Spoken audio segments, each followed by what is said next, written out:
एकमात्र मकसद बच्चों को देश की सेवा के लिए तैयार करना है। पार्वती देवी जी मंच पे हैं। ये लांस नायक शहीद राजेश कुमार यादव जो बलिया से आते हैं, उनकी धर्मपत्नी है। राजेश कुमार यादव 18 सितंबर 2016 में उरी में शहीद हुए थे। वो 2003 में बिहार रेजिमेंट में शामिल हुए थे। बलिया के दोभर के रहने वाले थे। शहीद राजेश कुमार की 3 बेटियां हैं। पत्नी पार्वती देवी बेटियों को अफसर बनाना चाहती हैं। तीनों बेटियां केंद्रीय विद्यालय बलिया में पढ़ाई कर रही हैं। शमा देवी, शहीद सिपाही हर्षवर्धन सिंह की पत्नी, आपको मैं आमंत्रित करता हूं मंच पर।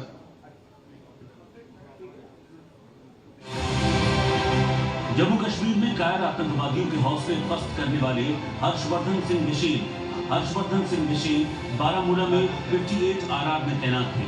2005 में आतंकियों को मुंह तोड़ जवाब देते हुए शहीद हो गए। घर में 2 बच्चे हैं और दोनों की पिता की तरह देश के दुश्मनों के दांत खट्टे करने की चाहत है। राजनाथ यादव जी, शहीद कांस्टेबल राम समुज यादव जी जो आजमगढ़ से आते हैं, उनके पिताजी हैं मंच पे। कृपया जोरदार तालियों के साथ स्वागत करिए। करगिल युद्ध में आजमगढ़ जिले के शहीद राम समुज यादव ने अदम्य साहस से बहादुरी की जो मिसाल पेश की, वो हर किसी के वश की बात नहीं थी। 30 अगस्त 1999 को करगिल में आतंकवादियों से लोहा लेते हुए देश के लिए शहीद हुए राम समुज ने सीमा पर दुश्मनों के छक्के छुड़ा दिए थे। उन्होंने 1997 में गोपी चंद्र पांडे जी मंच पे हैं। शहीद मनोज पांडे जी की ये पिता हैं। महज 24 साल की उम्र में देश के लिए सर्वोच्च बलिदान दिया, बदल दी करगिल युद्ध की दशा। शहीद कैप्टन मनोज पांडे ने खान। सुमित्रा देवी जी, शहीद लांस नायक रंजीत सिंह की पत्नी, गोरखपुर से आते हैं। रंजीत सिंह श्रीलंका में रसेश्वरी बहू को दौरान शहीद हुए थे। रसेश्वरी बहू को मंच पे मैं बुलाता हूँ। 1989 में चलाया गया था। शहीद रंजीत सिंह 1979 में ये सशस्त्र कमांडर श्री राजा सिंह की शामिल बहू हुए है, थे। जो कि इस रंजीत अवार्ड सिंह को गोरखपुर माननीय में मुख्यमंत्री जी ग्रहित करेंगे। आप सभी से अनुरोध है, जोरदार तालियों के साथ स्वागत करिए। तालियों की गूंज रुकनी नहीं चाहिए। 1971 की जंग में पूर्वी पाकिस्तान यानी मौजूदा बांग्लादेश में फकीराहत ब्रिज के पास दुश्मन बख्तरबंद बंकर के साथ घात लगाए बैठा था। सेना में section commander Raja Singh bridge के पास पहुंचे तो भीषण गोलीबारी शुरू हो गई। तभी देवी प्रकाश सिंह जी को भी मैं आप बुलाना चाहूंगा मंच पे।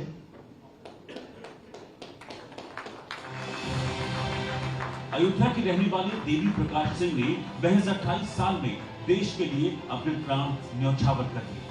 1965 के भारत पाकिस्तान युद्ध के दौरान दुश्मन ये आज जीवित हैं, जिंदा है हमारे अगले शौर्य सम्मान के अवॉर्डी मेजर धीरेन्द्र नाथ सिंह जी, वीर चक्र।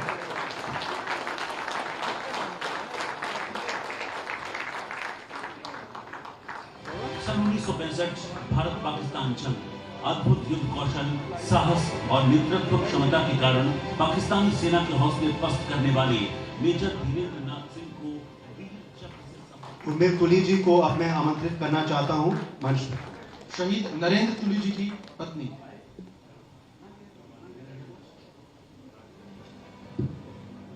अब हम आगे बढ़ते हैं, गैलेंट्री अवार्ड्स की तरफ बढ़ते हैं।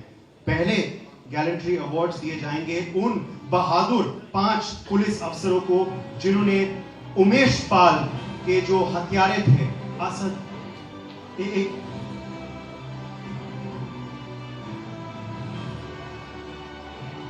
मैं उन सबको बस पढ़ के एक और हमारी जो प्रयागराज में उमेश पाल की हत्या करने वाले असद और गुलाम को यूपीएससीएफ के जाबाजों ने एनकाउंटर। चंद्रावती जी को मैं आमंत्रित करना चाहूंगा मंच पे। चंद्रावती जी का आप तालियों से स्वागत करें। इनके परिवार के वीर बलिदान को हम आज नमन कर रहे हैं। इस एनकाउंटर में शौर्य का परिचय देने वाली टीम को पूरा आईटी नेटवर्क जो है इन वीर सपूतों को नमन कर रहा है, उनकी बलिदानी परंपरा को नमन कर रहा है। अब 3 और हमारे जो खास मेहमान हैं हम उनको आमंत्रित करना चाहेंगे। उत्तर प्रदेश के खास निवासी हैं विनीत कुमार सिंह जी को मैं बुलाना चाहूंगा। वाराणसी उत्तर प्रदेश से हैं, ये अभिनेता हैं। मोस्ट प्रॉमिसिंग एक्टर का खिताब इनको दिया जाता है वाराणसी उत्तर प्रदेश के विनीत कुमार सिंह। विनीत कुमार सिंह ने उत्तर प्रदेश का नाम रोशन किया है पूरे देश में। बहुत बहुत बधाई आपको। कुशाल टंडन को अब मैं बुलाना चाहूंगा। कुशाल टंडन लखनऊ उत्तर प्रदेश के निवासी हैं। सबसे सर्वश्रेष्ठ टीवी एक्टर का खिताब इनको मिलता है। उत्तर प्रदेश का डंका जो है उन्होंने बुलंद किया है टेलीविजन इंडस्ट्री में। कुशाल आपको बहुत बहुत बधाई। बरसाते बेहद जैसे अनेक शोज का हिस्सा रह चुके हैं। आना कुमरा जी हमारी आखिरी अवार्डी आज की, मैं आपको भी बुलाना चाहूंगा। इनका खास नाता है उत्तर प्रदेश पुलिस से। इनकी मां जो है उत्तर प्रदेश पुलिस में थी, 40 साल से ज्यादा सेवा दे चुकी हैं। लखनऊ से आती है आना कुमरा। इनको उत्तर प्रदेश का जो ये डंका बुलंद कर रही हैं, प्राइड ऑफ उत्तर प्रदेश है, उनको उनके लिए आज आपको अवार्ड देते हैं। बहुत सक्सेसफुल फिल्में और टीवी शोज, OTT शोज के हिस्सा रह चुकी हैं। बहुत बहुत बधाई आपको। माननीय मुख्यमंत्री जी बहुत बहुत शुक्रिया। मैं दरख्वास्त करता हूँ आप मंच पे स्टेज। और शक्ति रानी जी आपको भी मैं शुक्रिया अदा करता हूँ फॉर बीइंग हियर टुडे।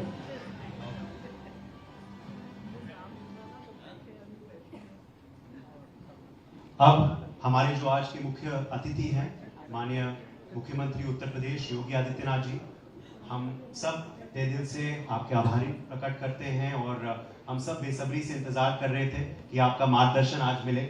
आपके संबोधन के लिए मैं आपको आमंत्रित करना चाहता हूं महाराज जी मंच पे। तालियों से हमारे मुख्य अतिथि का स्वागत किया जाए इनके आज के खास संबोधन के लिए।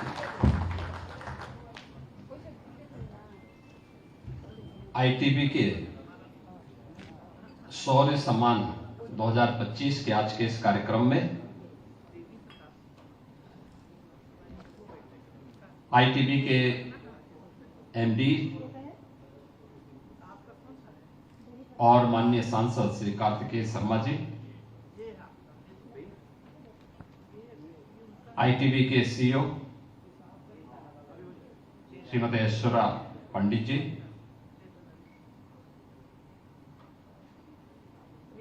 आज के इस समारोह में उपस्थित उत्तर प्रदेश शासन के मंत्रिमंडल के मेरे सहयोगी गण, कालका सीट हरियाणा की माननीय विधायक और आज के इस कार्यक्रम में उपस्थित शहीद परिवारों के सभी सम्मानित सदस्यगण और उपस्थित बहनों और भाइयों, मैं सबसे पहले ITB को शौर्य सम्मान की इस श्रृंखला को अनवरत जारी रखने के लिए हृदय से धन्यवाद देता हूं। जिन बहादुर जवानों ने देश की रक्षा के लिए, देश के अंदर आंतरिक सुरक्षा की बेहतर स्थिति को बनाए रखने के लिए अपने आप को बलिदान किया है, उन सब की स्मृतियों को नमन करते हुए यहां पर सम्मानित होने वाले उन सभी बहादुर जवानों, शहीद परिवारों का मैं हृदय से अभिनंदन करता हूं।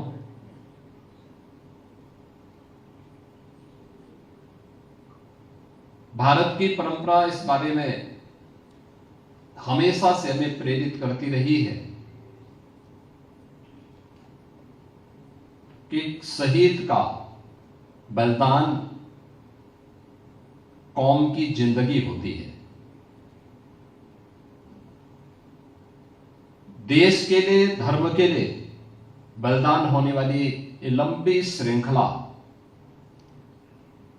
सदैव से समाज को एक नया जीवन देती रही है। और इसीलिए तो जब आजादी के अमृत महोत्सव कार्यक्रम के अवसर पर प्रधानमंत्री मोदी जी ने देशवासियों के सामने आगामी 25 वर्ष का एक लक्ष्य रखा,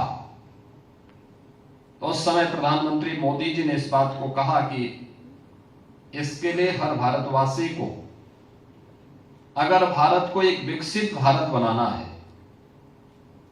2047 में जब यह देश अपनी आजादी के शताब्दी महोत्सव मना रहा होगा, कैसा भारत चाहिए?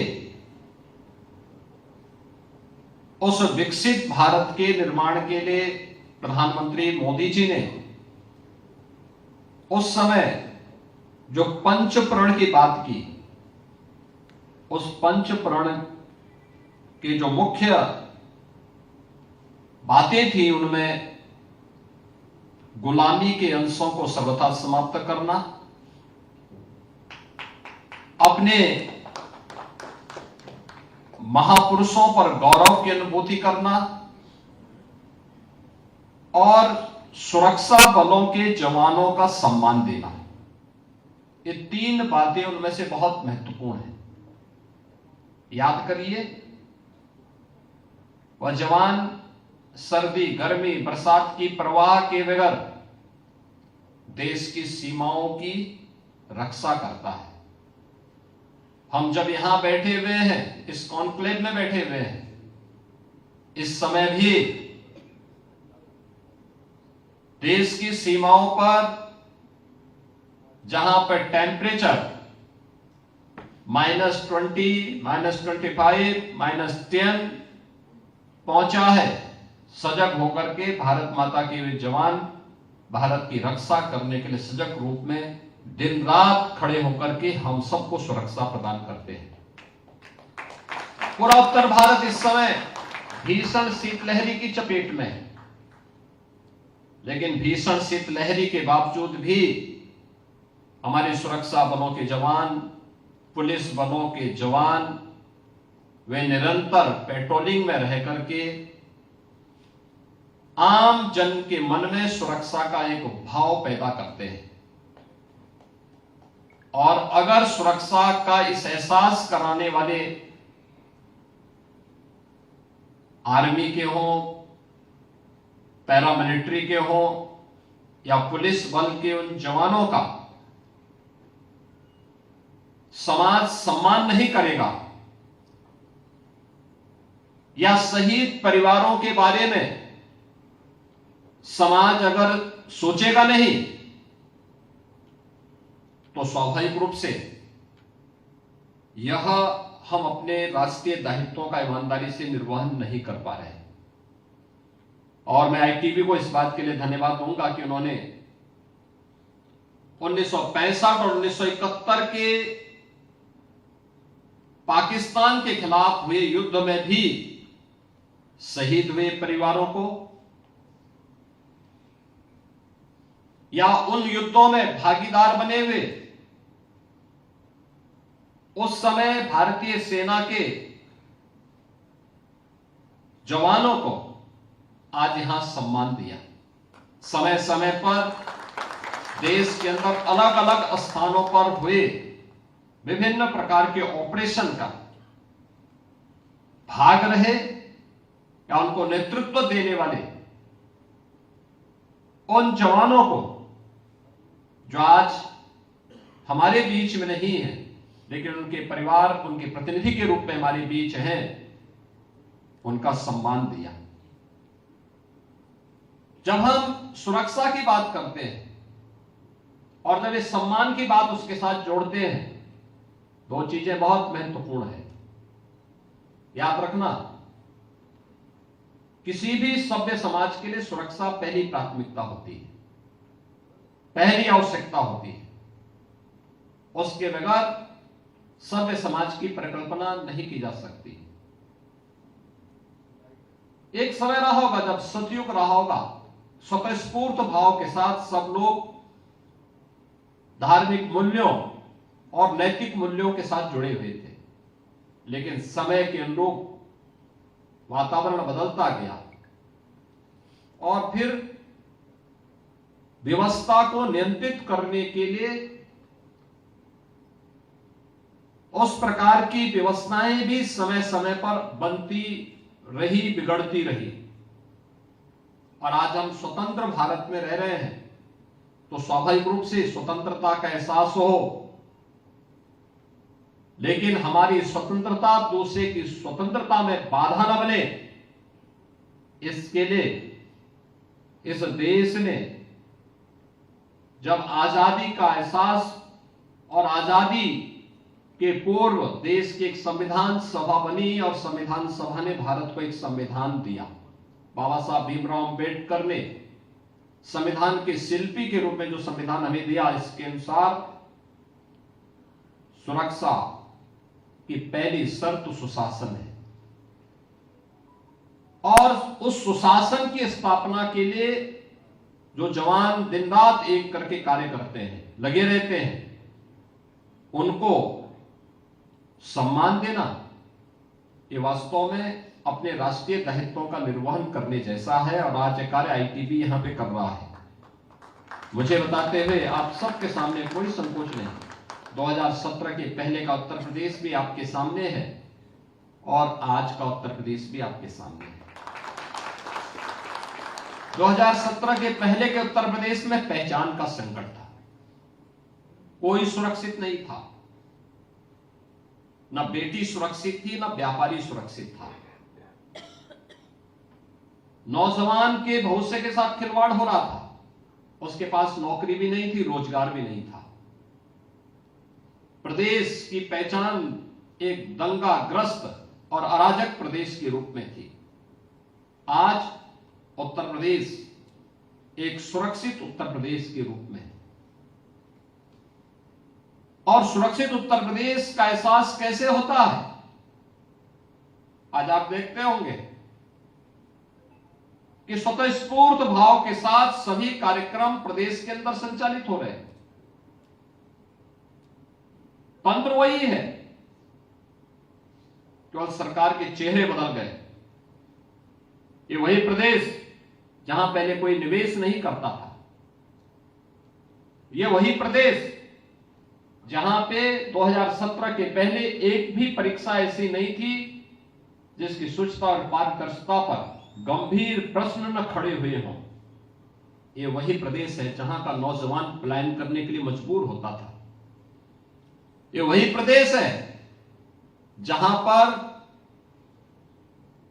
प्रत्येक सप्ताह 2 से 3 बड़े बड़े दंगे होते थे।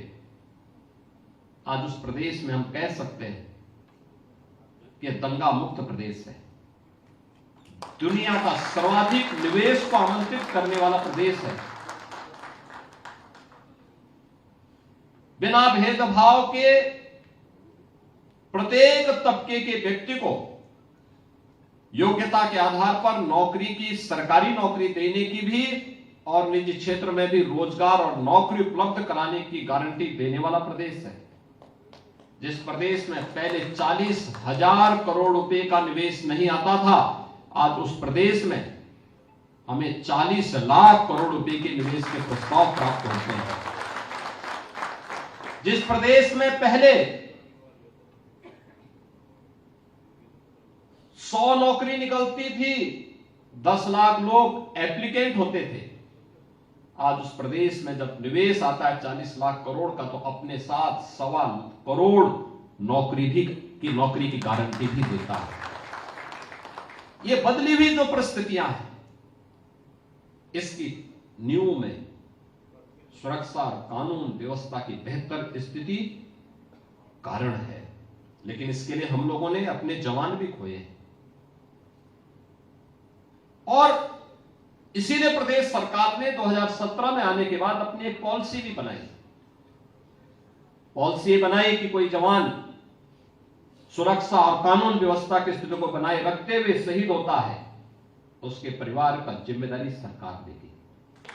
और सेना हो, अर्धसेना हो या पुलिस बल के जवान हो, हमने इसके लिए तमाम रिफॉर्म किए।